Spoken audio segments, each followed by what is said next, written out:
Alright, good afternoon, pre-calculus students. So this one, it's for chapter 3, polynomials. So this one is part 1 of the lecture. So this one will cover the James Stewart textbook 3.1, 3.2, 3.3. So it's about the polynomial function of a higher degree. So the way to find a zero, the way to find the maximum minimums, the end behavior, and also the way to use the P over Q, the rational zero theorem, to identifying that all the possible rational zero or the irrational zero. Also, I'm going to be showing that using the graphing calculator or using decimals. Okay, so we'll take a look at that. So started off with the first part of the lesson. So determine the end behavior of each polynomial by using the leading coefficient test. State the degree and the highest number of possible real zero. So if you just record things that we talk about in Algebra 2 trig honors. So the way to find out the number of possible zero, it's by looking at the highest degree. Okay, so this one basically gives you 5. So it looks like we do have 5 zeros. But now we need to find out the possible zeros. Okay, so let's state the highest degree number first. So the highest degree is 5. What does that mean? It's 5 real zero. It could be 5 real zero. It could be 3 real zero. It could be 1 real zero. But according to the given graph, this one we do have 3 real zero. So one is that in between -2 and 0. So this one, it's somewhere around that -0.8 something or -0.9. Okay, so that's considered 1 real zero. And also we do have a horizontal tangent of that above right here. So this one would be another 2 real zero. And you might be wondering, it's the same solution, but the thing is that the multiplicity. So the multiplicity here, then that would be 2. Because that is considered the horizontal tangent. So somewhere around 1.5. So we're going to end up with two identical real zeros. Okay. And for those people might be wondering, can we either simplify this one by using factor by grouping? I mean, you can do it that way as well. But the thing is that all the zero here, most likely, they're considered irrational numbers. Okay, irrational number, that means it's going to be considered the non-terminating decimals. So another thing is that you want to determine the end behavior. So this one, as x goes to infinity. So this one, according to that arrow, y goes to infinity. And also by looking at the graph here, as x goes to -infinity, and then y goes to -infinity. Another way you can test that out is by using the highest degree term, 3x to the power 5. So you plug in infinity to that x right here. So we got 3 times infinity to the 5th power, which is 3 times infinity. So that would be infinity. And then plug in that -infinity. So 3 times -infinity to the power 5. So 3 times -infinity, then that would be -infinity. So either you can just determine the end behavior by looking at the graph, or you can determine the end behavior algebraically. And also the leading coefficients, so this one is 3. So positive, that means x goes to infinity with the odd degree. So y goes to infinity. And then, again, same coefficients with the odd degree. X goes to infinity, y goes to -infinity. Because the power, it's odd, and also the coefficient is positive. So we got 3 real 0 here. And for those you might be wondering, what about the rest of those 2 zeros? Well, they consider imaginary numbers. Okay, we'll talk about the imaginary number in the next part of the video. And now, what about for part B? So this one is an M curve. So you count up the highest power here. So we got 2, 1, and 1. So the highest power, then that'll be 4. So the highest degree. So this one is to the 4th power. And let's find a 0. So at 1, so this one appeared twice, because that's the multiplicity.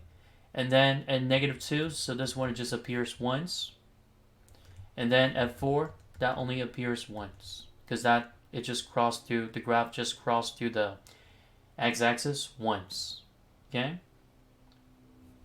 So we got 4 real zeros.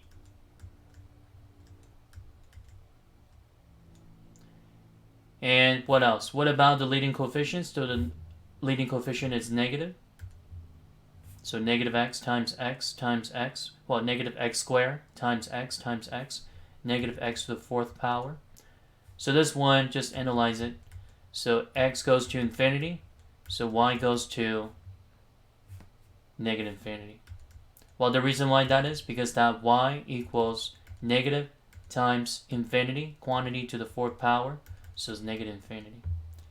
And then the other directions, according to the graph here, so x goes to negative infinity, and then y goes to negative infinity as well. Again, plug in a number, infinity, to the end behavior, negative x to the fourth power. So y goes to negative times negative infinity, quantity to the fourth power. So negative infinity, quantity to the fourth power, that's infinity.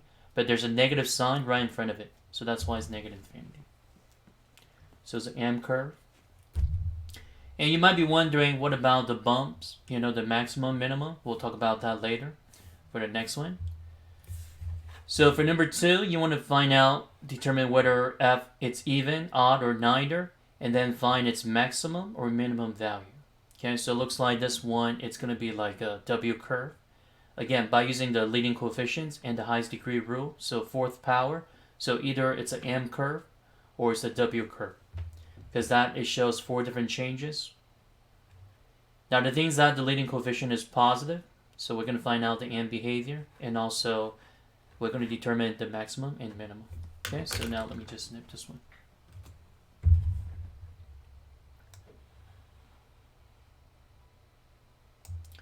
Okay, so I'll put it to a new slide here, the active inspire. Okay, so now according to the pattern here, so it looks like this one is kind of like a quadratic pattern. It's an even power. So for those you might be wondering the way to find the max and the min, we'll deal with that later. Okay, so that's what we need to do, word problem. So the first thing that we need to determine is the function, whether that's odd, even, or neither. So in order to prove the function is even, so we need to show that f of x is the same as f of negative x. If the function is even. If the function is odd, that means we need to prove that f of negative x is the same as negative f of x. So neither, that means none of those functions match with the other one. Okay, so let's find out. So let's start out with f of negative x. So for f of negative x, we do have negative x to the fourth power, negative x quantity to the fourth power, minus 2 times negative x quantity square plus 4. Even power, so negative x quantity to the even power, 4th degree, it's the same as what? X to the 4th power. This one too, so negative 2x squared, so negative x quantity square is still considered positive, so positive times negative is still negative. So this one basically just matches up with the first one, the original function. So therefore f of x, it's even.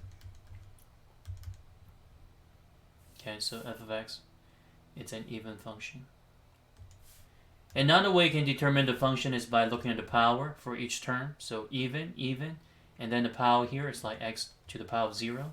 So if all the power for the terms even are considered even, so that means the function must be even. So f of x, it's an even function. Now the next thing that we need to find out is the maximum, minimum. So the way to find out the maximum, minimum, so pretend this one is like a quadratic equation. So the way to find out the vertex for the quadratic equation is always consider x equals negative b over 2a. So basically for this one, we can just put in that x to the power of 4, it's like x squared, quantity square, minus 2x squared, and then plus 4. So solve for x squared first by using the vertex formula.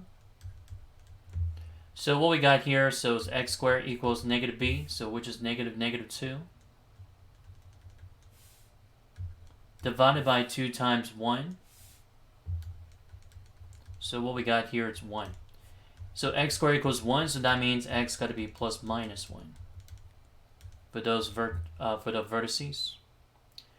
Okay, so one thing at a time. So start with that x equals 1. Let's find out the y value. So when x equals 1, so y equals 1 to the 4th power minus 2 times 1 quantity square plus 4. So y equals 1 minus 2 plus 4. Then that will be considered 3. So we got 1 comma 3. And what about at negative 1? And since we do know the function it's even, so that means it's symmetrical with respect to the y-axis. So that means at negative 1, so it's the same result. It's going to be 3. So let's just verify it. So negative 1 quantity to the 4th power minus 2 times negative 1 quantity squared plus 4. So 1 minus 2, negative 1 plus 4. So it's 3. So we got negative 1 comma 3, 1 comma 3. So 1 comma 3, obviously, well, this one is one of the maximum. Negative 1 comma 3, that's another maximum. Now, what about for the minimum? The minimum is just the average value between those two maximum. So plus minus 1. So the way to find the average value, so basically we just want to combine those two numbers together and then divide it by 2. So x1 plus x2 over 2. So negative 1 plus 1 divided by 2, so we got 0. So that means the minimum, it's going to be right at 0. So let's find out what that is. F of 0.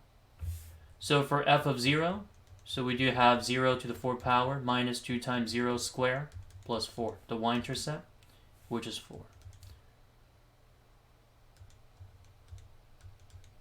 Okay, so 0 comma 4.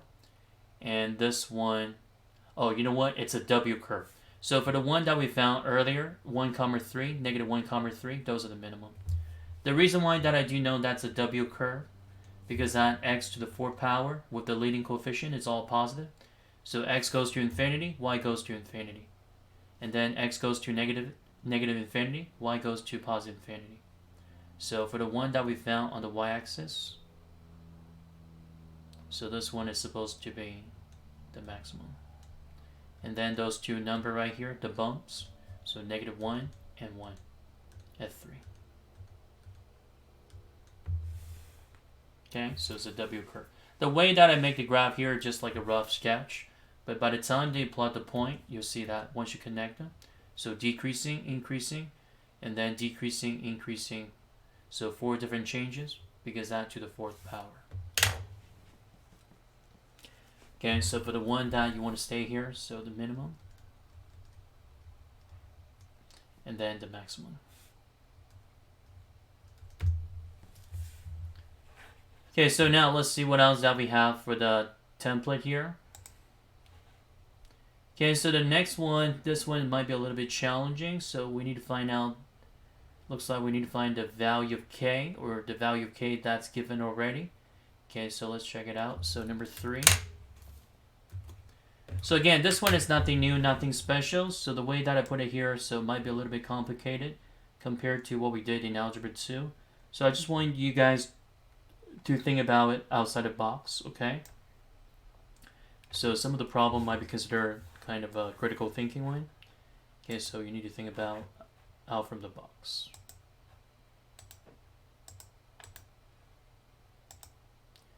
Okay, so here we go. So f of x. So this one is a little bit abstract. We don't know the value of k, so it's x to the 3rd power minus kx squared. So g of x, that's a quadratic. So that one is a pure quadratic functions for g of x. So find the point of intersection, or intersection of points of f and g. So anytime they want to find out the point where they intersect, so that means the y value got to be exactly the same. So the way to do it, and also the x value got to be the same as well. So what we can do, we can set that f of x equals g of x. Now since we don't know the value of k, we cannot just put in the functions to the calculator. So we have to do it manually. So x to the 3rd power minus kx squared. So that equals x squared. And for those you might be wondering the way to solve to find out the point, the xy value. So here's another thing we can do. So since they both share with the exact same x-intercept, or the exact same y-intercept, because that by the time you plug in 0 for x, so y equals 0, and then by the time that you plug in 0 for g of x, so y, g of x also is 0. So 0, 0. So that's considered one of the point of the intersection. But this one's a plural, so let's find out that in general. So to solve for x here, so what we got, it's x to the 3rd power minus kx squared minus x squared. So that equals 0. And now from here, we want to take out the greatest common factor. So take out the greatest common factor. What we got here, it's x squared. So we got x minus k minus 1. So for x equals 0, we found it. So that's one of the zeros. So that appears twice. So that means at 0, it's going to be considered a horizontal tangent, or it's going to be, there's a bump at 0 there. And then what about the other solution? So the other solution would be considered x minus k minus 1 equals 0. Solve for x in terms of k. So that means x equals k plus 1. Okay, so this one appears twice. Multiplicity. Make sure that you state the multiplicity. Very important. And this one, that just appeared once because that's linear. So for part B here, let k equals 2 on the same Cartesian plane. Sketch the graph of f and g. So if k is 2, so we got f of x. So that equals x to the third power minus 2x squared. And then g of x, just x squared. While g of x is x squared, that's just considered a parabola. Okay, so parabola, so 0, 0, and then 1, 1, negative 1, comma 1, and then 2, 4, negative 2, comma 4. So what I did here, just like a mental XY table.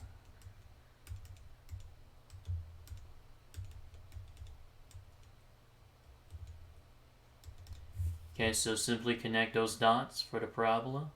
But make sure that you need to extend it all the way through. So at 3 square, then that'll be 9. Okay, so negative 3. So y is also 9. So started off with this basic function, the parabola. And now we do know this one's going to be a cubic curve. Find a 0. So factor it, set that y equals 0. So we got x squared equals x minus 2. So we got x equals 0 twice. Again, multiplicity. And then x equals 2. So 0, 0. So that appears twice. And then at 2. Another thing that I might be considered doing here, besides finding the zeros, so you might want to find out the points right between those interval. So the points right between, so let's say that xy table for x equals negative 1. So negative 1 quantity to the third power, that's negative 1. Negative 1 quantity squared, that's 1 times 2. So negative 1 minus 2, which is negative 3. So negative 1, comma, negative 3.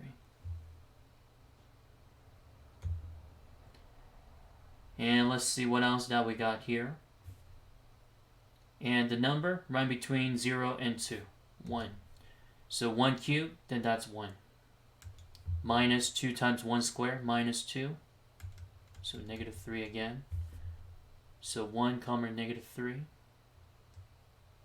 So make sure that you guys plug in the number correctly, because otherwise that would turn out to be something else. And now let's put in a fraction and see what happened. Because it looks like there's a bump right between, well, let's see, this one's a horizontal tangent. So this one should be fine. So it looks like there's a bump right between 1 and 2. Okay, so 1 and 2, so let's find out 3/2. At 3/2. So using that, the factor form, so 3/2 quantity squared, so we got 9/4. 3/2 minus 2, which is considered negative 1/2. So we got negative 9 over 8. So this one is about negative 1 point something. Negative 1.18.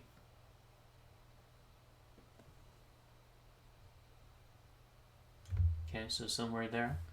So eventually the graph is going to be like this, increasing, and then at 0 here, that's a kind of like a bump, because that's a horizontal tangent at the 0 due to the multiplicity. So it's a horizontal tangent. And then the rest of this, it just makes the turn and then goes back all the way to the top.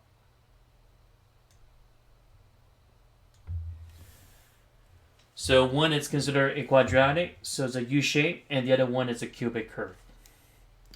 And try to verify the AND behavior. X goes to infinity, y goes to infinity for the cubic function. And then as x goes to negative infinity, y goes to negative infinity. So it shows the arrow.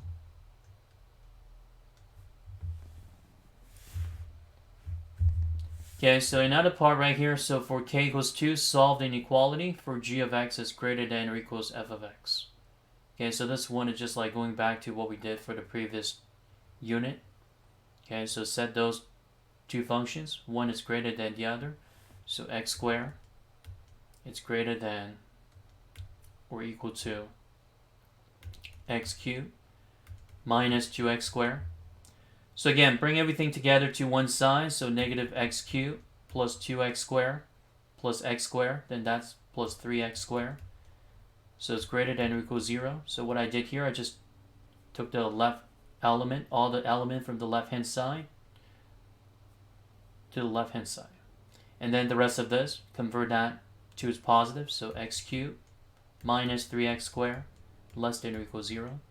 So factor it and then find out the possible 0, do the sign tests, and then you'll see that the inequality at which area it's considered less than 0.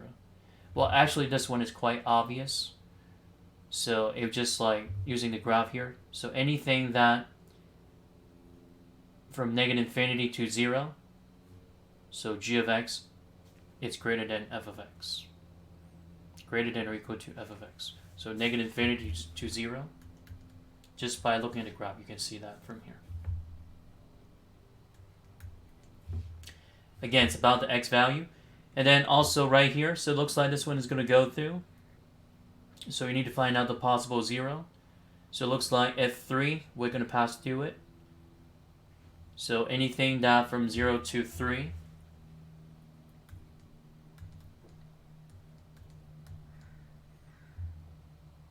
Okay, so 0 to 3. Okay, so that's also considered for g of x is greater than f of x. Another way we can do it algebraically. Okay, so find out the possible 0, factor, and then set up the line test. Find out which part that is considered less than negative. Okay, so now going back to the template. Okay, let's see what else that we have. And this one is quite similar to what we did in Algebra 2. So find a polynomial function whose zeros are negative 3, so x plus 3 for one of the factor. 1/2, so x minus 1/2. And then the conjugate, as you can see that negative 2 plus root 3, negative 2 minus root 3, those are the conjugate.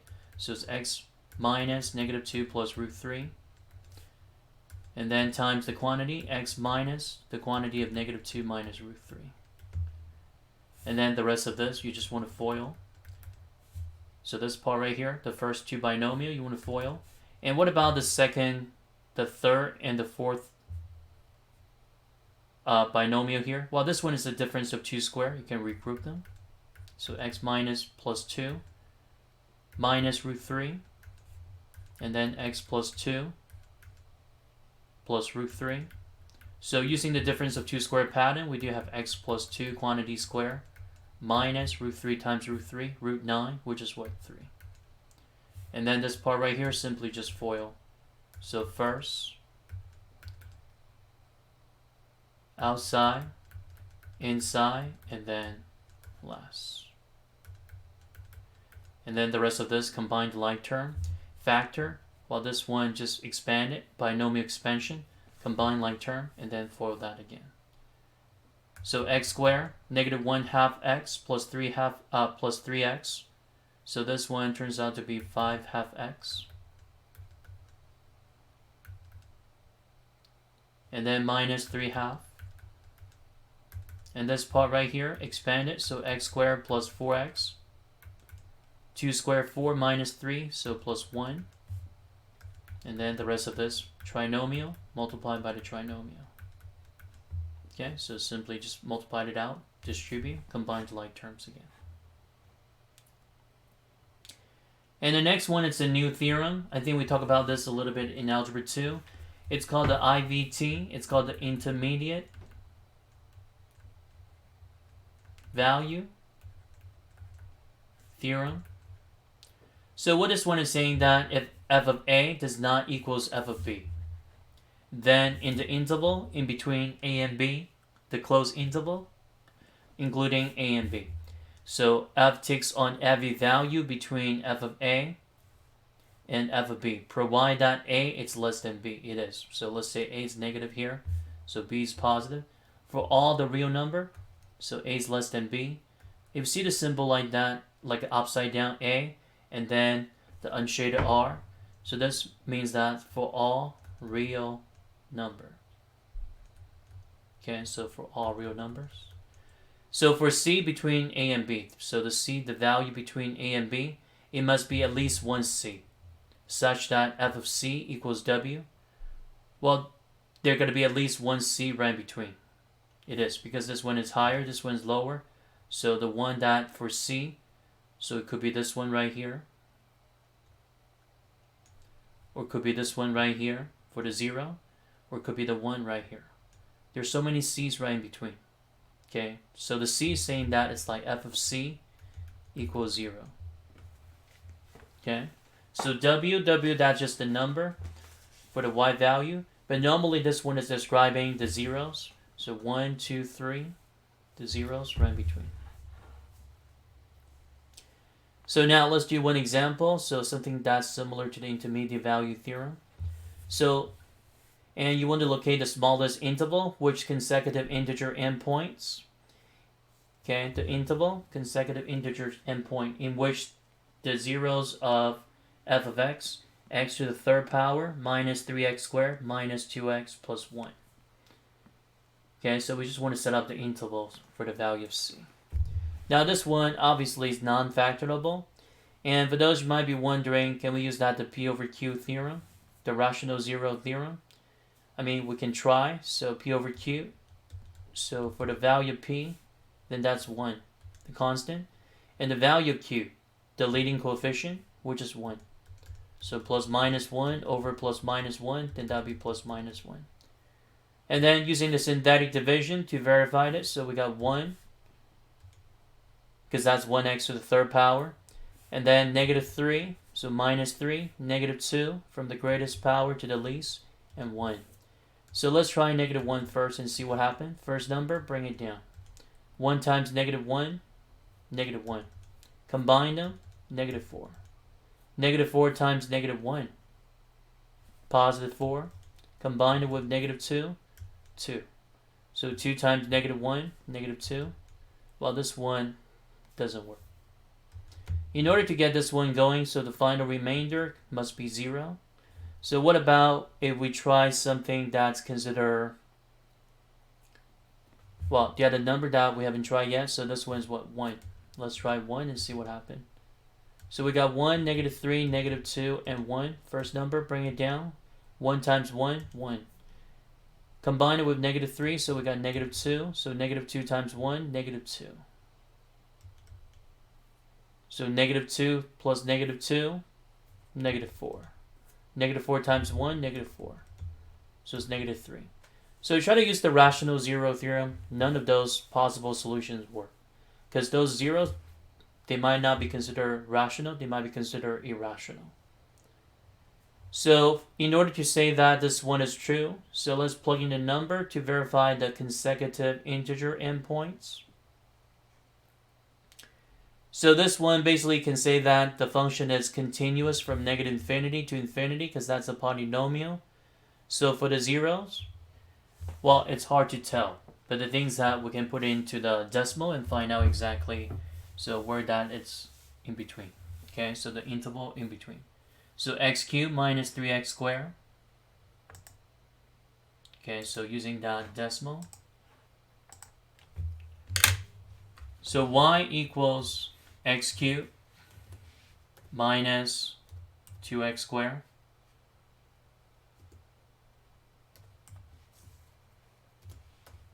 Okay, so let's see what else that we got for this. Minus 3x squared, minus 2x plus 1.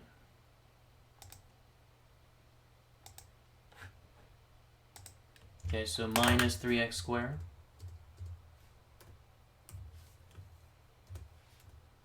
minus 2x, and then plus 1. You guys see that the zeros right in between? Irrational, another irrational, another irrational. So that's why we cannot use the rational zero theorem to find out the possible zeros. So this one you probably want to state that it's from -2 all the way to 4. Okay, so the interval right in between -2 and 4. So this one normally it's a graphing calculator problem, because anytime that the rational zero theorem doesn't work, so that means you need to apply the graphing calculator, either the TID4 or the decimal. Okay, so this one's being bounded in between -2 and 4.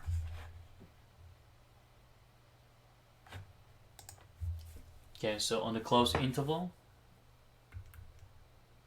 -2 to 4. So consecutive integer endpoint, so that means, we're using the integers. And the next one is quite similar. Is there a real number that equals 2 more than its value q? So this one, the real number, we don't know what that is, so let's say that's x. So that equals 2 more than its value q. Okay, so x cubed. So is that possible to have a value of x like this? Well, let's find out. So this one, try to bring everything together to one side. So we do know that it's considered x cubed minus x plus 2. So bring that x from the left hand side to the right hand side. So set that equals 0, and then try to find out the value of x. Again, this one is considered prime, odd number. So this one you won't be able to find out the rational 0. So the 0 will be considered irrational. So again, we're using this one as a function, x cubed minus x plus 2. So let's say that's y. So another calculated problem. So putting this one into decimal and see what happened. So this one we got x cubed. Okay, so let's just set up the new functions. So x cubed. And it's showing that's what, minus x plus 2. So I just want to double check that, minus x plus 2. As you can see that here, the zeros. Well, it's possible to have a real zeros like this, to have a possible real solution. So that number would be -1.521, blah, blah, blah. Again, it's an irrational number. So for those you might be wondering, calculator on decimal here, it's just showing that 3 decimal places. If you try to use that, the TID4, it'll show you more than 3 decimal places. Okay? So try to use that, the TID4 calculator. So type in the functions and then just allocate that 0. Okay, so let me just put it right here for that, the TI-84. Okay, let's see. One is x to the 3rd power. Okay, so x cubed minus x plus 2. Go to zoom, standard, and then in order to get the 0 here, this one is not like decimal, you cannot just simply click that point. So all you need to do, go to second, trace, hit 0. And now the calculator is asking about the left bound. So left bound, this one is an increasing curve here. So left bound should be everything down below the x-axis. So anywhere that's getting close to the 0 here. Left bound, press enter.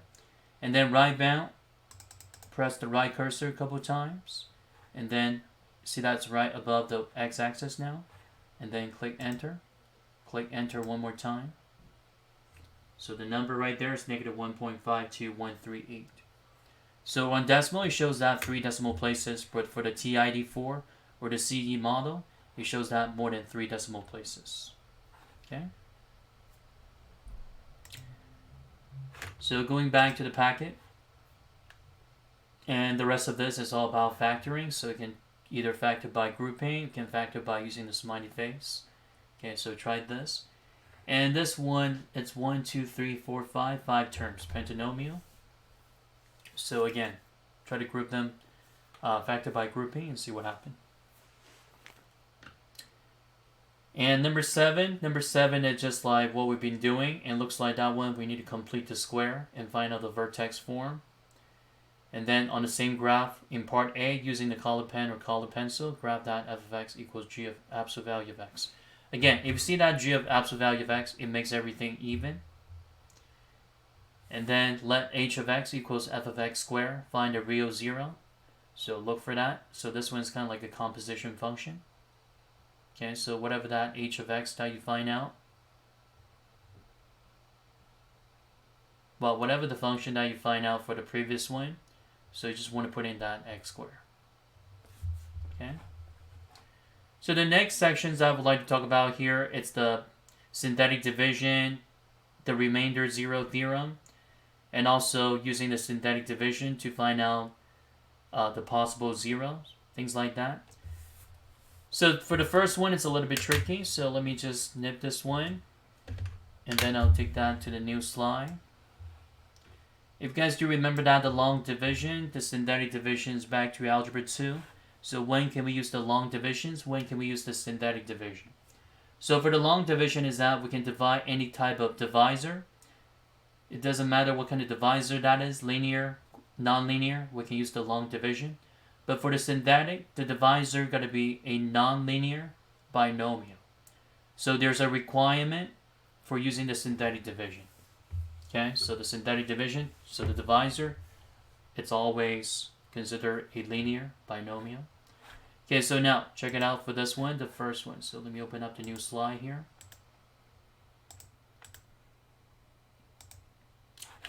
Okay, so we do know that the dividend is 9x to the 4th power plus mx minus 5. Again, in notation. Divisor, 3x squared plus 2. See that it's nonlinear because that's a quadratic. And we do know that the remainder is 5x minus 1. Find the value of m. So basically what this one is saying that 9x to the 4th power plus mx minus 5 divided by 3x squared plus 2. The final remainder is going to be considered 5x minus 1. So we need to find the value of m.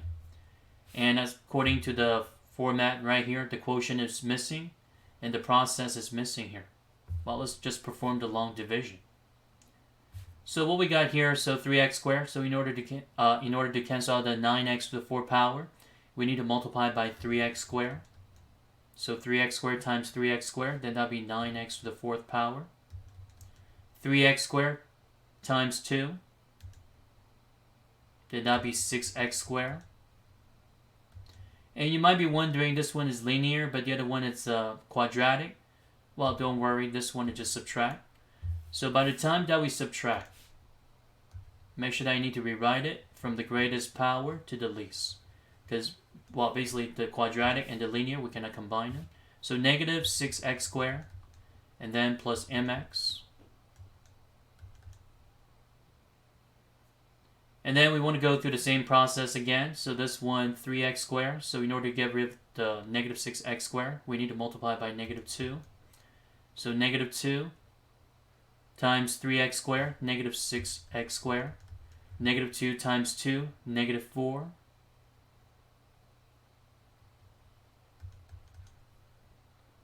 Okay, so what we got here, it's what? mx minus negative 4, so plus 4. What about the constant negative 5? Just drop it down all the way through, minus 5. And we do know that the final remainder, it's considered 5x minus 1. Okay, so check it out. So 5x minus 1 would be the final remainder. So basically this one, just want to combine the constants. So mx, 4 minus 5, negative 1. So as you can see that here, once you subtract. So mx, okay, minus 1. So once you subtract one of the element, well, whatever that is. Okay, so the final remainder, this one just want to compare that because this one is actually the final remainder. So it looks like m is what, 5. Because 4 minus 5, then that'd be negative 1. So bring down the mx. So you just want to set that the remainder equals to mx minus 1. So compare and contrast. So m equals 5. Okay, so this one is kind of tricky. So you need to fill in the blank for the process of the long division, the quotient, and all the remainder that we find out from each step here, and then simply subtract. So got to be careful the sign change by the time you subtract. The way to combine the like terms, because that, for this part right here, a lot of things that's missing here. Okay, so got to be very careful. Okay, so now let's see what else that we have for the other part of the long division or the synthetic division.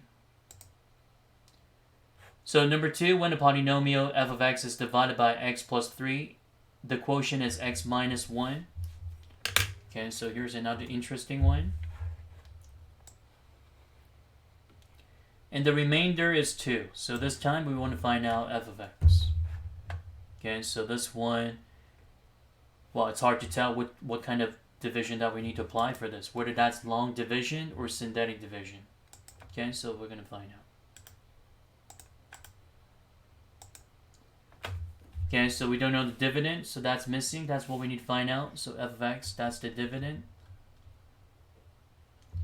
And the divisor is given already. It's x plus 3. And the quotient is x minus 1. And, well, the remainder is 2. So we got a remainder. We got a quotient. And also we do have the divisor.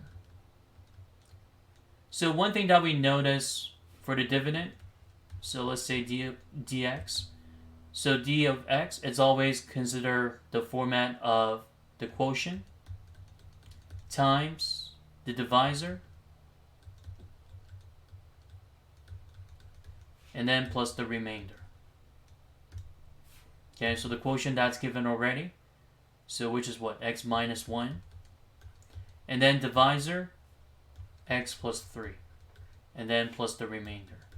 So basically using this structure or the formula that we can find out the dividend. Okay. And for those you not believing this one here, so this one can be saying that it's dividend divided by the divisor. It's always considered the quotient. And then once you subtract, you'll get the remainder. So basically this one, it just consider, well, imagine that the mixed number. So the mixed number is always written as quotient plus the remainder over the divisor.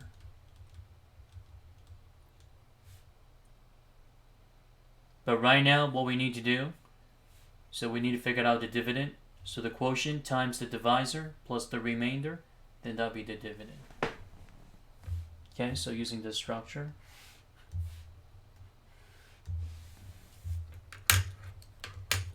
Okay, so now let's see what else that we have for this. Again, this one you need to multiply it out, expand it, combine the like terms. So the way that I just put in here, that's just a setup. Okay, so going back to the template. So this one, it's using synthetic division. You guys should be pretty familiar with that. But you gotta be careful. The divisor is a fraction. So the way to find out the number for the divisor, always set the divisor equals 0. So solve for x, you got what? 1/2. But don't forget, after you come up with the quotient, you need to divide everything by 2. Because that 2 or 1/2, it's considered the greatest common factor. Again, it's something that we talk about in Algebra 2 already. So the next one I'd like to show you here would be number 4, factor the following polynomial, f of x completely. So given that f of -4 equals 0, if you try to start it off with p over q, there's a lot of possible rational 0. But one of the 0 is given already. It's -4.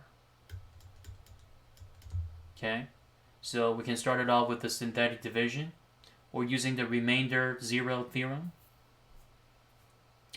So we got 3, 13, 2, and then negative 8.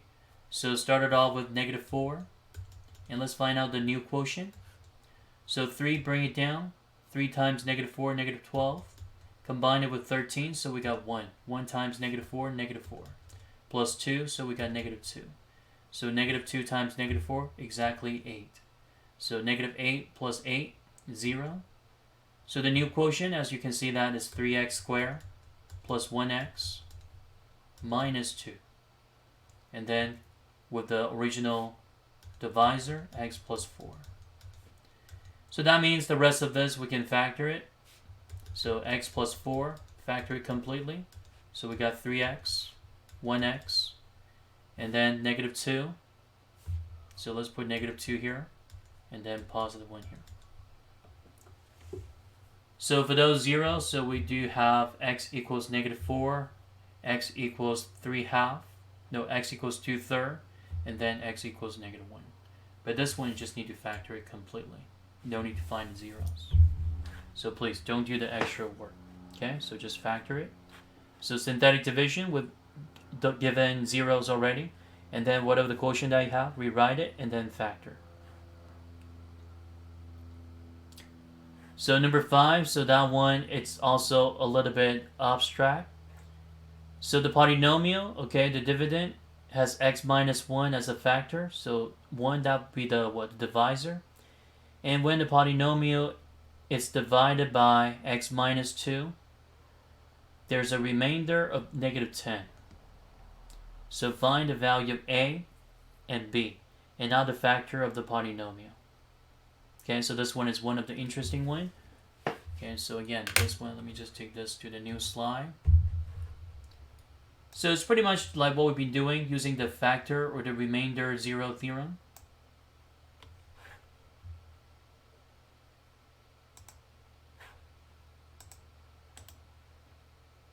Okay, so again, anytime they see the word problem, so this one, it's always indicating a lot of element here. So the one that's given, dividend, divisor, and here's it's another divisor, so we're going to find out, and this one is the final remainder.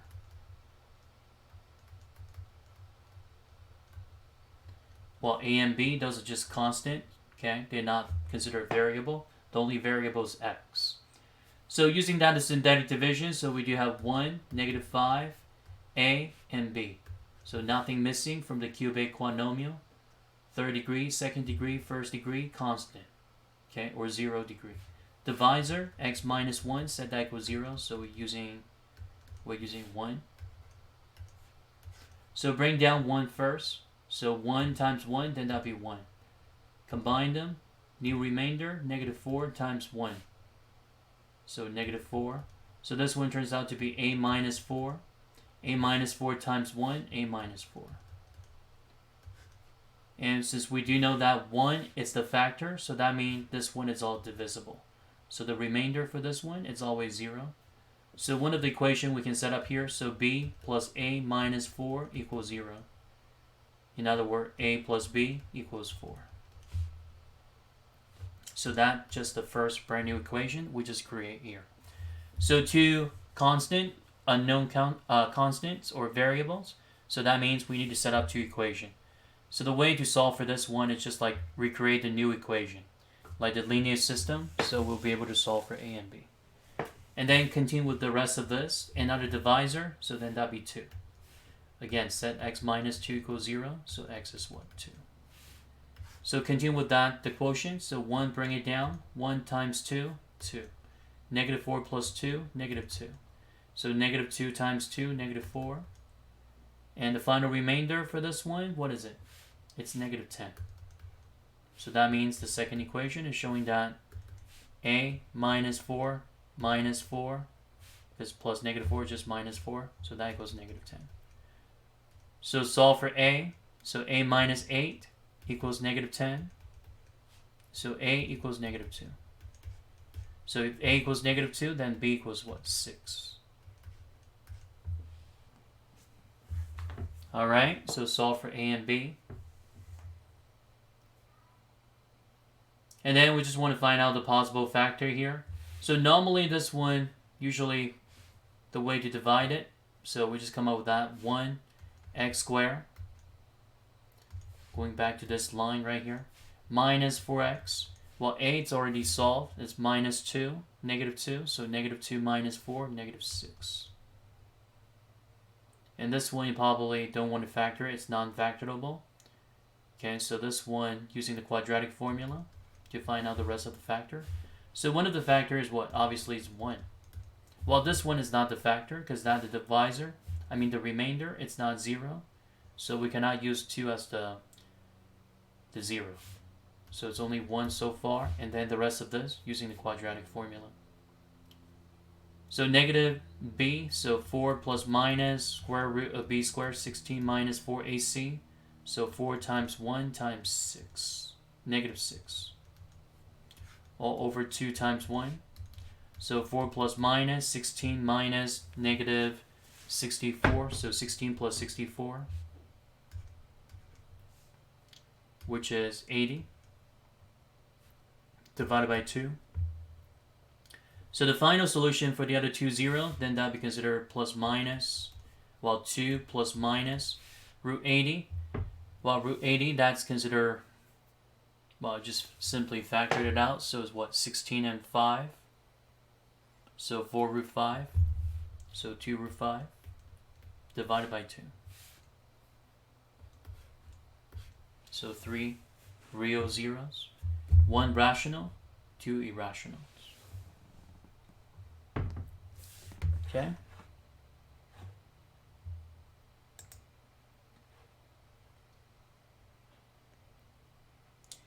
And then for number 8, so that one is quite similar. So when x cubed minus 7x plus 6 is divided by the polynomial h of x, a quotient is x squared minus x minus 6. Okay, so this one is obtained with the remainder 12. Find h of x in the simplest form. So this one is quite similar. Okay, so again, we're using the structure as what I mentioned before. So dividend can be written as the quotient times the divisor plus the remainder. So basically what this one is saying, that x cubed minus 7x plus 6, so that equals the quotient x squared minus x minus 6. And the divisor, it's unknown. That's what we need to find out, which is what? H of x. And then plus the remainder. Okay, so the remainder is 12. Well, one thing that we know this for multiplications, quotient, divisor. So this one is considered associative property of multiplication. So basically we can swap the quotient and divisor. So instead of using this one as a quotient, we can actually use that as a divisor. So by performing the long division, okay, so x cubed minus 7x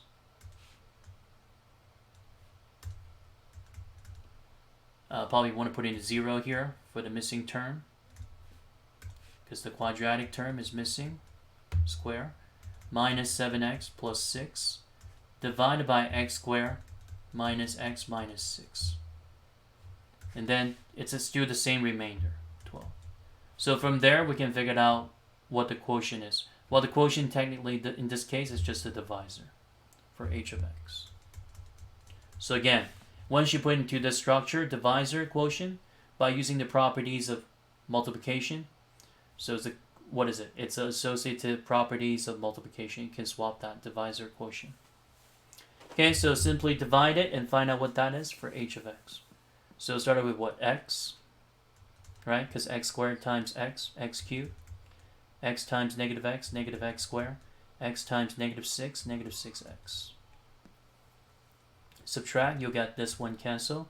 So negative, negative, positive x squared. Negative 7x minus negative 6x plus x.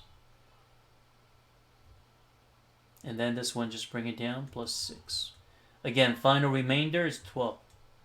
So in order to get rid of that x squared, so we multiply this one by 1. 1 times x squared, x squared. 1 times negative x, negative x.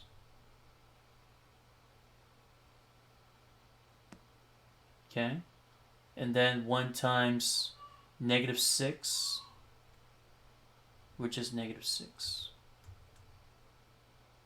So as you can see that this part right here is going to get canceled. Okay, so finish that. So the quotient looks like x plus 1. Okay, so for part 2 of the video, we'll talk about the complex number, okay, the real number, and also the imaginary. So you see that there's like a different kind of a symbol here.